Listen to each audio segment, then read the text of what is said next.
Hello everyone. Our group now gonna presentate about oligopoly. Let's start. First thing first, we're gonna ask you, what do you think about oligopoly? You have 3 minutes to answer, starting now.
An oligopoly is a market structure with a small number of firms, none of which can keep the others from having significant influence.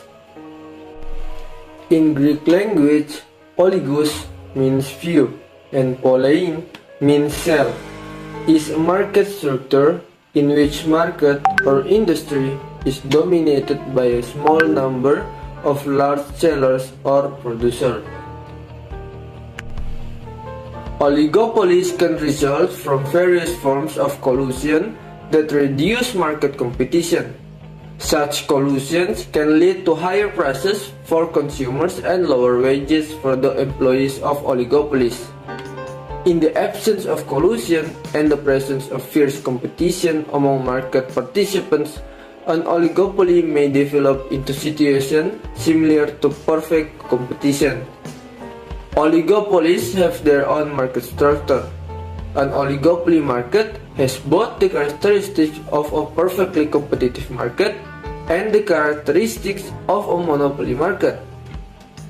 But it is closer to a complete monopoly market.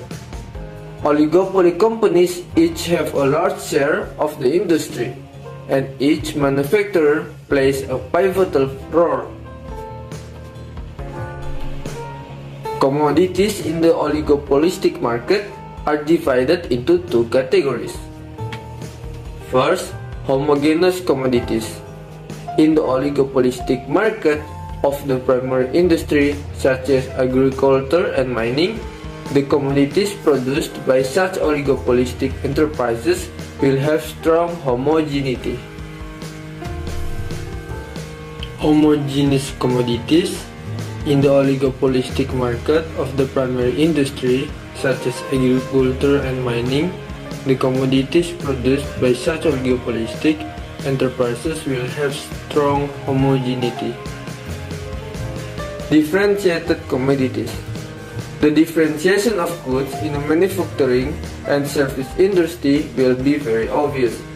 For example, different companies have different routes, and different mobile phones brands have different functions and appearances, and etc. With few sellers, each oligopolist is likely to be aware of the actions of the others.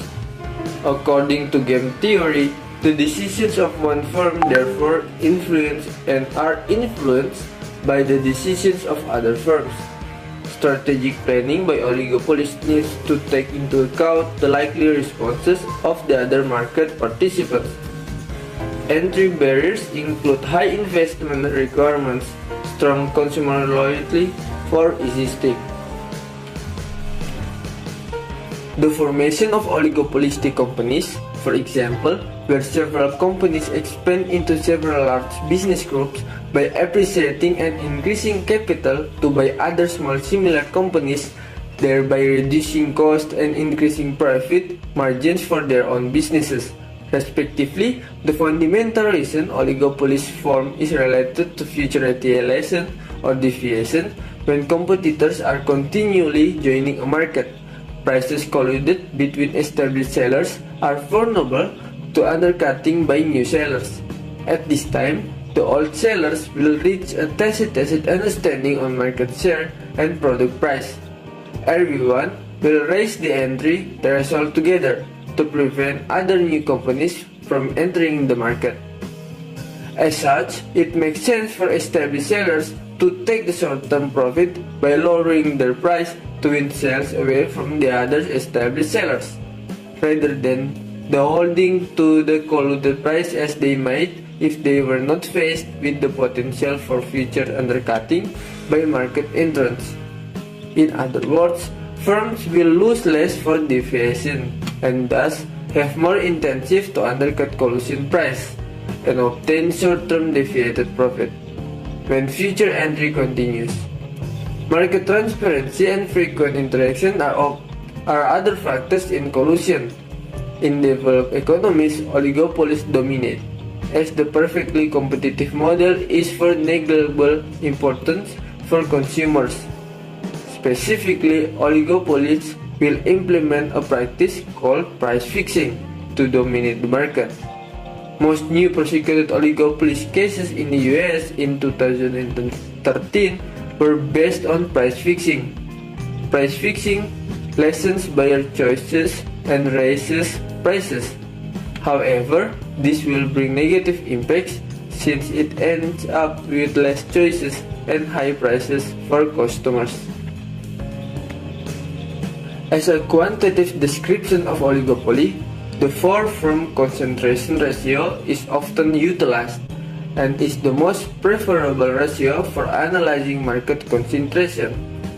This measure expresses as a percentage the market share of the 4 largest firms in any particular industry.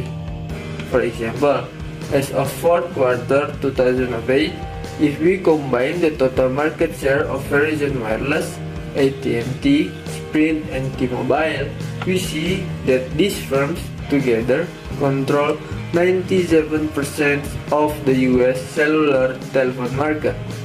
These 4 cellular telephone firms have become the top tier in US carriers and were protected by the US government that acted as an intervention for other firms entering the market.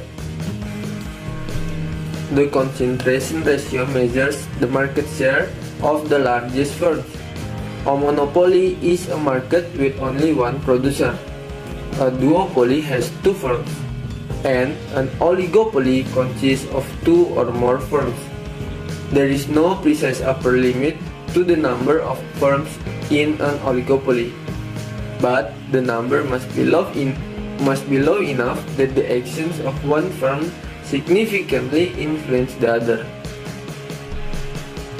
Oligopolies in history include steel manufacturers, oil companies, railroads, tire manufacturing, grocery store chains, and wireless carriers. The economic and legal concern is that oligopoly can block new entrants, slow innovation, and increase prices, all of which harm consumers. Firms in an oligopoly set prices, whether collectively, in a cartel, or under the leadership of one firm. Rather than taking prices from the market, profit margins are thus higher than they would be in a more competitive market. And now we are entering question number 2. How do you identify an oligopoly?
Oligopolies may be identified using concentration ratios, which measures the proportion of total market share controlled by a given number of firms. When there is a high concentration ratio in an industry, economists tend to identify the industry as an oligopoly. Question number 3. How do firms behave in oligopoly?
A special scenario of oligopoly, where there are exactly two factors, is termed as duopoly. In scrutinizing this market structure, we presume that the commodity sold by the two enterprises is homogeneous, and there is no alternative for the commodity manufactured by any other enterprise, provided that there are a few enterprises. Each enterprise is comparatively large when compared to the size of a market. As an outcome, each enterprise is in a position to influence the total supply in the market and impact the market cost price. For instance, if the two enterprises is in a duopoly, are equivalent in size, and one of them determines to double its outcome, the total supply in the marketplace will increase considerably, resulting in a decrease in the cost price. This decrease in the cost price influences the profits of all the enterprises in the production industry. Other enterprises acknowledge such a move in order to protect their own profits by making good decisions concerning the amount to manufacture. Hence, the degree of output in the production industry. The degree of cost prices and the profits are the result of how enterprises interact with each other. At one point, enterprises could decide to conspire with each other to maximize cumulative profits in this scenario. The enterprises set a conglomerate that acts as a monopoly. The amount of supply cumulatively by the production industry and the cost price incurred are the same as they would have in case of a single monopolist. Some example of oligopoly is Samsung and Nokia are two big players in the Android smartphones industry, with the former trying to capture the market by keeping the price lenient. Nokia, however, offers Android phones with the same features and almost similar price. As their products seems visually identical, both the brands have to make sure they offer customers something that the others do not. As a result, both brands consistently work on the design, user interface, camera, and other aspects of their smartphones to make sure customers stick to them. This way, Samsung and Nokia ensure non-price competition by enhancing core capabilities to build a loyal customer base. Nokia challenge in the United States, it was not always this way. In the late 1990s, Nokia was still the darling of Wall Street. Back then, it was presented as a success story whose stock price would grow indefinitely. In the United States, we don't have more than 300 million potential clients, but only half a dozen customers, say Jorma Olivera, chairman of Nokia and its former CAO. The Nokians believe that the US operators are monopolistic gatekeepers, and there is validity to the argument. The US marketplace in mobile communication is exceptional in comparison to other geographic regions. In most markets, cell phone operators represent one stage of the value chain. In the United States, they tend to control the value chain. But there may also be another reasons for Nokia weakening in the United States. In the boom years, whatever worked in Europe seemed to work in the United States as well. And Nokia benefit from the US operators' eagerness to embrace its highly segmented phone portfolio. However, by the early 2000s, these very same operators, shaken by the turmoil of the technology sectors, opted for cheaper and more accommodative Korean producer. In China and India, Nokia has been more flexible, willing to tailor products and service, and localize its workforce. In the United States, such responsive can be lately. The case of Apple is exactly the reverse. It knows its home base. Its problem is that, unlike Nokia, is it not well positioned globally. We are entering the next question. What is the difference between monopoly and oligopoly?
A monopoly exists in areas where one company is the only or dominant force to sell a product or service in an industry. This gives the company enough power to keep competitors away from the marketplace. This could be due to high barriers to entry such as technology, deep capital requirements, government regulation, patents, or high distribution costs. Once a monopoly is established, lack of competition can lead to sellers to charge high prices. Monopolies are price makers. This means they determine the cost at which their products are sold. These prices can be changed at any time. A monopoly also reduces available choices for buyers. The monopoly becomes a pure monopoly when there is absolutely no other substitute available. Monopolies are allowed to exist when they benefit the consumer. In some cases, governments may step in and create the monopoly to provide specific services such as a railway, public transport, or postal services. For example, the United States Postal Service enjoys a monopoly on first-class mail and advertising mail, along with monopoly access to mailboxes. In an oligopoly, a group of companies, usually two or more, controls the market. However, no single company can keep the others from wielding significant influence over the industry, and they each may sell products that are slightly different. Prices in this market are moderate because of the presence of competition. When one company sets a price, others will respond in fashion to remain competitive. For example, if one company cuts prices, other players typically follow suit. Prices are usually higher in oligopoly than they would be in a perfect competition, because there is no dominant force in the industry. Companies may be tempted to collude with one another rather than to compete, which keeps non-established players from entering the market. This cooperation makes them operate as though they were a single company. In 2012, the US Department of Justice alleged that Apple, AAPL, and Facebook publishers had engaged in collusion and price fixing for ebooks. The department alleged that Apple and the publisher conspired to raise the price book for ebooks downloads from $9.99 to $14.99. The U.S. District Court sided with the government, a decision which was upheld on appeal. In a free market, price fixing, even without judicial intervention, is unsustainable. If one company undermines its competition, others are forced to quickly follow. Companies that lower prices to the point where they are not profitable are unable to remain in business for long. Because of this, members of oligopolies tend to compete in terms of image and quality rather than price. Oligopolies and monopolies can operate unencumbered in the United States unless they violate antitrust laws. These laws cover unreasonable restraints of trade, plainly harmful acts such as price fixing, dividing markets and bid rigging, and merger and acquisitions that substantially lessen competition. Without competition, companies have the power to fix prices and create product scarcity, which can lead to inferior products and services and higher costs for buyers. Antitrust laws are in place to ensure a level playing field. In 2017, the U.S. Department of Justice filed a civil antitrust suit to block AT&T's merger with Time Warner, arguing the acquisition would substantially lessen competition and led to the higher prices for television programming. However, a U.S. District Court judge disagreed with the government's argument and approved the merger, a decision that was upheld on appeal. The government has several tools to fight monopolistic behavior. This includes the Sherman Antitrust Act, which prohibits unreasonable restraints of trade, and the Clayton Antitrust Act, which prohibits merger and lessen competition and requires large companies that plan to merge to seek approval in advance.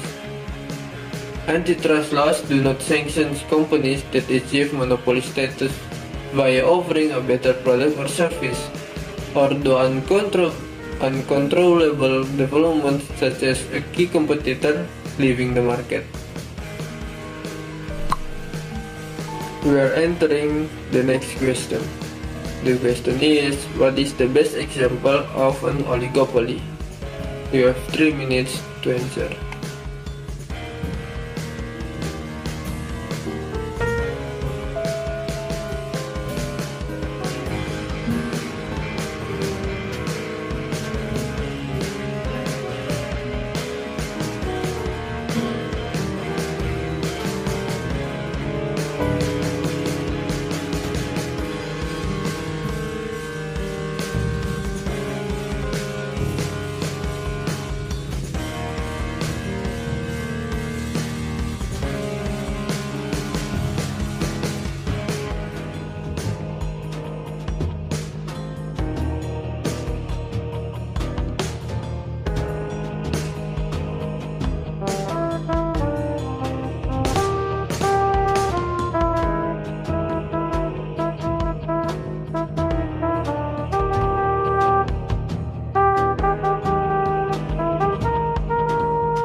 conventional or mass media and news outlet are a prime example of an oligopoly, with the bulk of US media outlets owned by just four corporations, which is AT&T, Comcast or CMCSA, Walt Disney or DIS, Charter Communication or CHTR.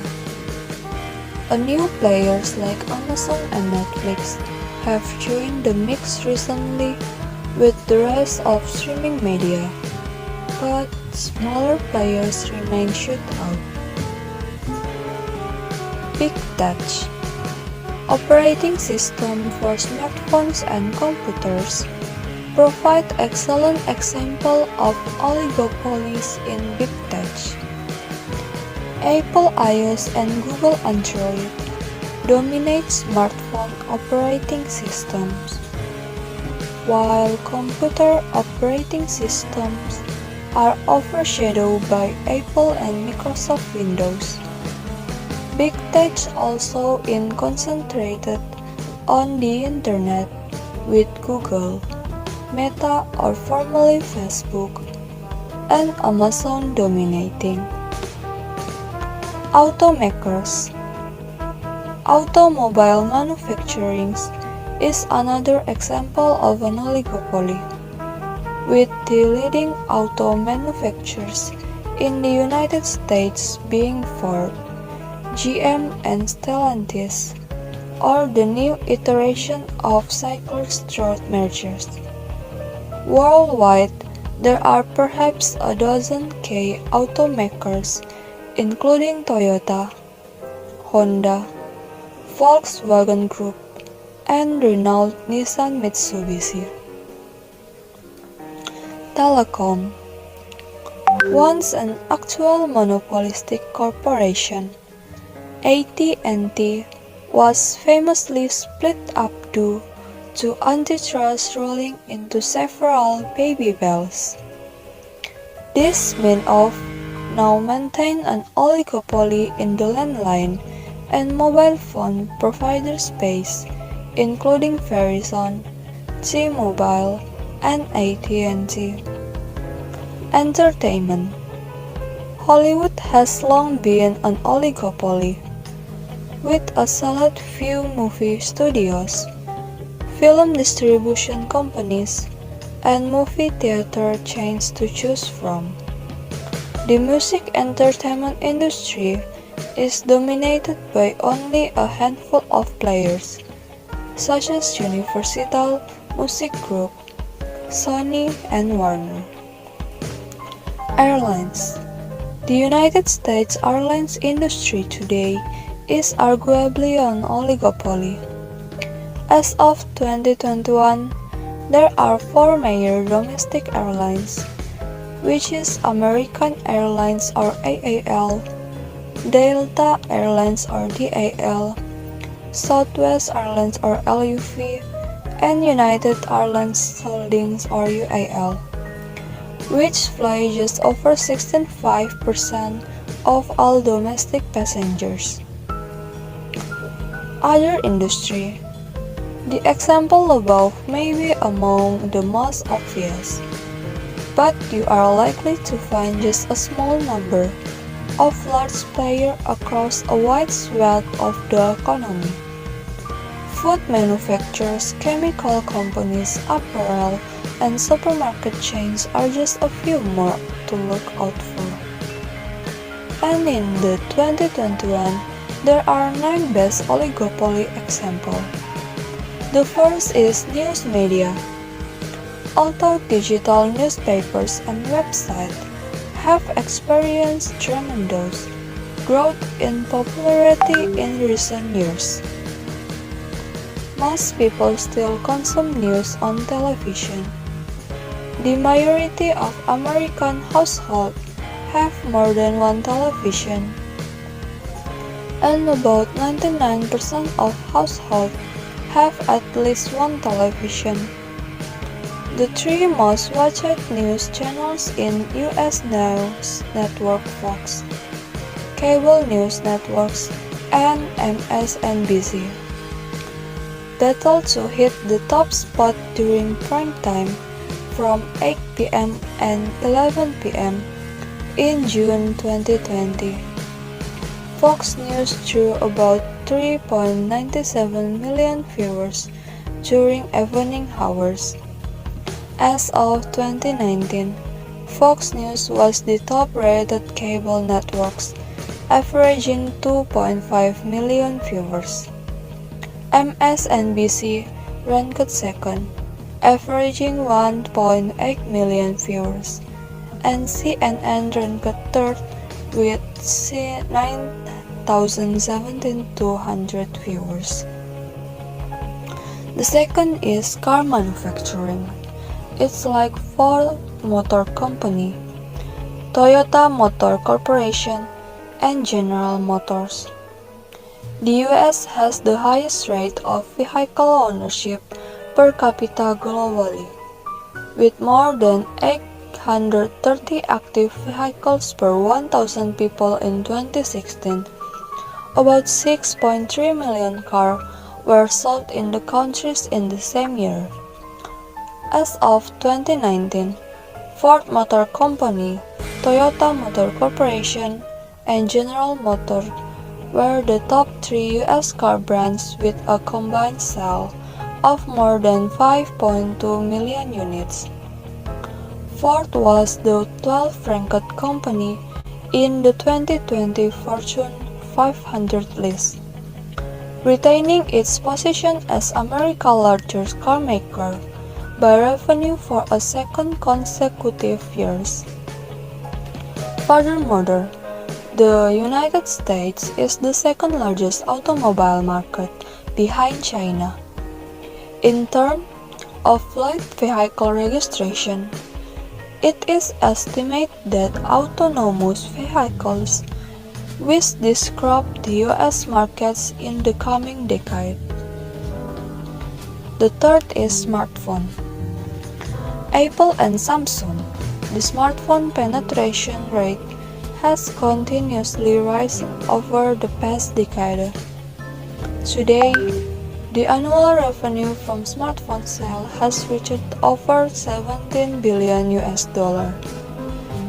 The US is the second largest smartphone market after China, with over 216 million users. As of 2020, Apple and Samsung dominate the smartphone market in the country, with 46% and 25% of the market shares. Next to these companies are LG and Motorola, with a market shares of 12% and 7% respectively. Apple and Samsung not only lead the market in terms of sales, but also in user satisfaction. According to the American Customer Satisfaction Index, all Apple iPhone and Samsung Galaxy model rank the highest.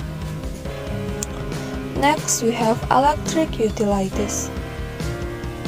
While most companies in the utility sectors make a profit, they are usually heavily regulated by public authorities. The United States has more than 3,300 electric utility companies, with about 200 of them providing power to the majority of people. The top 4 of them have a market capitalization of over 16 billion US dollar. Next, Extra Energy with 45,900 megawatts of generating capacity has more than 100 billion US dollar market caps. Dominion Energy has a 17 billion US dollar market cap. Duke Energy with over 7.2 million customers has a 68 US dollar billions market cap, and Southern Company with 27 miles of distribution line has a 62 billion US dollar market cap. Overall, the US power grid connects more than 2.5 million miles of feeder lines and 451,000 miles of high voltage transmission line. In top 5 we have funeral service. In America, that is a 15 billion US dollar a year industry. This includes crematoriums, cemeteries, and funeral homes. According to the National Funeral Directors Association, a funeral costs $7,322 US dollar on average. And if you add a burial plot and flowers, the cost increased to $9,000 US dollar. It's expensive to die in the US. There are only 3 public traded funeral service firms. The largest of them is Service Corporation International, with nearly 11% market share by the number of funeral homes and 16% market share by revenue. The other 2 companies are Stonemore Partners LP, which is focused on cremation, and Carriage Service Inc., focused on burial. Each has a 1% market share by the number of funeral homes and a 2% market share by revenue. In the top 6 we have music industry. A large portion of the music market is controlled by 3 major companies, which is Japanese-owned Sony Music, France-owned Universal Music, and US-owned Warner Music Group. Sony Music is the largest of these big 3, generating an annual revenue of over 7.27 billion US dollar. Universal Music Group is one of the most innovative music companies that has signed licensing agreements with over 400 platforms worldwide. Warner Music Group employs more than 3,500 people and has an annual revenue of over 0.4 billion US dollar. The music industry has changed a lot since 2011. It has seen significant growth with streaming now, generating more revenue than digital downloads. Apple and Spotify lead the way with online digital streaming.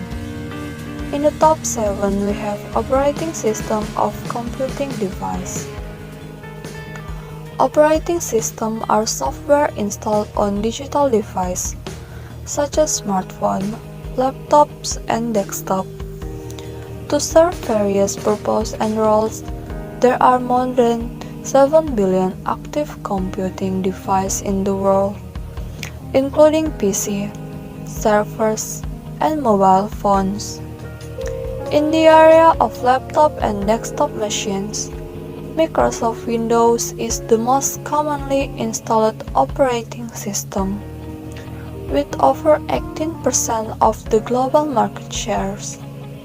Apple Mac accounts for 10 until 12%, followed by Google Chrome OS 4% and Linux distribution 2%.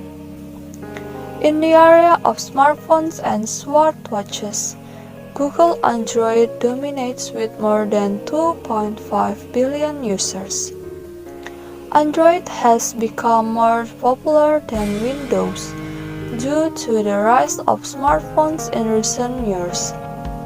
iOS is extremely successful in the United States. However, it has never managed close to half the popularity of Android on a global scale. In the top 8 we have air transportation. Air transportation is a thriving industry, taking millions of people to locations around the globe. between 2009 and 2019. The global aviation industry revenue grew at a CAGR of 5.3%, reaching $838 billion in 2019. As of 2018, there were 58 airlines in the US, out of which 17 were classified as major carrier with more than $1 billion annual revenue. However, nearly 15.5% of the US airline revenue comes from the top 4 airlines. American Airlines is the world's second largest airline based on sales, reaching $44.9 billion in revenue in 2019. Delta Airlines, with over 5,400 daily flights, is the second largest airline in the US. Southwest Airlines is the world's largest low-cost carrier with over $21 billion annual revenue. And United Airlines operate a large domestic and international route network spanning 6 continents. In the last place, we have cellular networks. Telecommunication and Internet associations. There are 30 facilities-based wireless service providers in the US. The top 3 of them hold more than 18% of the cellular network's market share.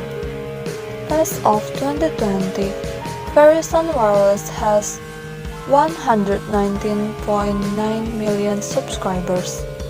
T-Mobile US has 98.3 million subscribers, and AT&T has 92 million subscribers. Every active SIM card is counted as a subscriber. However, AT&T is currently the biggest American telecommunication company in terms of revenue.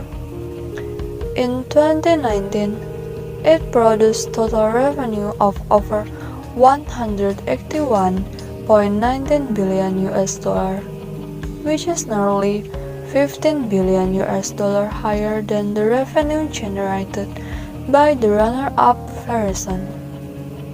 Then that is some example of oligopoly. What is antitrust laws? Antitrust laws, in its simplest term, are regulations that encourage competition by limiting the market power of any particular firm. Antitrust laws are applied to a wide range of questionable business activities.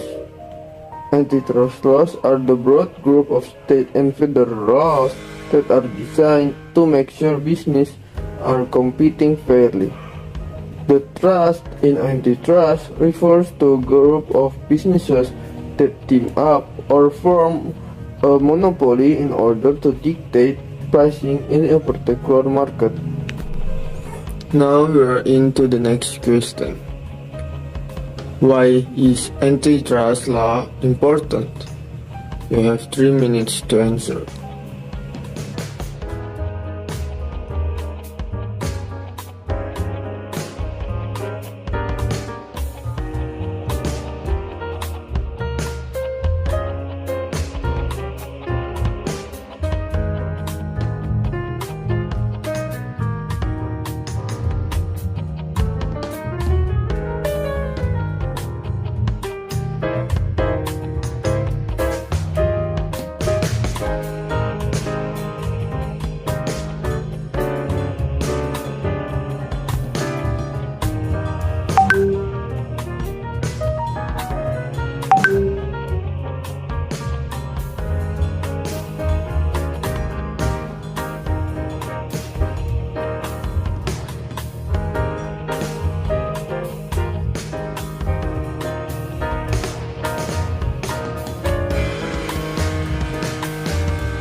Antitrust laws have to do with regulating monopolies, or companies that grow too large so as to stifle competition and harm consumers. In the 1800s, American firms used legal loopholes to grow larger than they otherwise could have by establishing entities known as trusts. These trusts would then hold assets amounting to, for example, the entirety of the nation's railway or coal mines.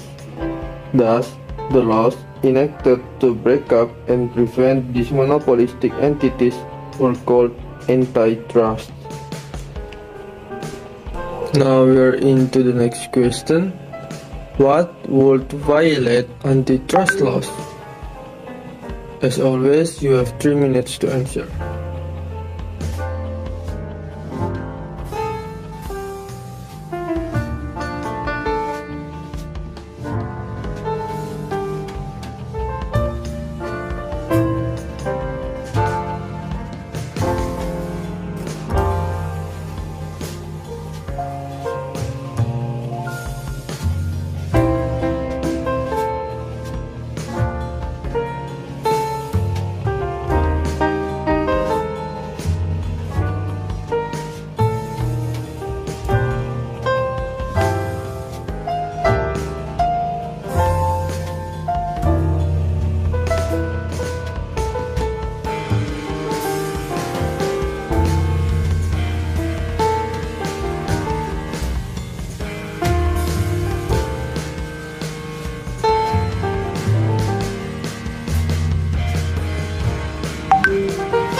Antitrust laws are developed by governments to protect consumers from predatory business practices and ensure fair competition.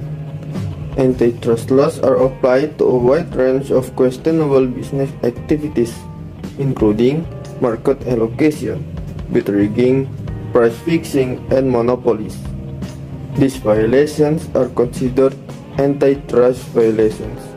That is, a court need not perform an elaborate market analysis to condemn the practice, because it is inherently anti-competitive, without pro-competitive redeeming virtues. We're into the next question. Who does antitrust laws is made for and why? You have 3 minutes to answer.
Antitrust laws prohibit unfair competition.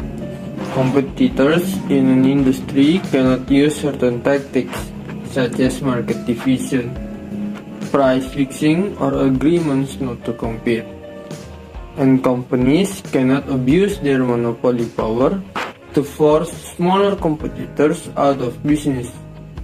If these laws didn't exist, consumers would not benefit from different options or competition in the marketplace. Furthermore, consumers would be forced to pay higher prices and would have access to a limited supply of products and services. So, we are going into the next question. What's the correlation between antitrust and oligopoly? The time is yours.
Even though the oldest antitrust law was made in 1890, there are still controversies around it. One of the big arguments is that antitrust laws are against innovation. As a result, technological development stagnates. Also, since competition is restricted by antitrust law, innovative companies cannot reach the marketplace. The end result of antitrust regulations is that innovation is stifled and economies perform at a suboptimal level. But the government still insists that these setbacks are worth it for the good of the people, and to control and punish predatory pricing and consumer manipulation is more important. Now we're into the last question. Who is responsible to enforce antitrust laws? The time is yours.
Thank you everyone for your time.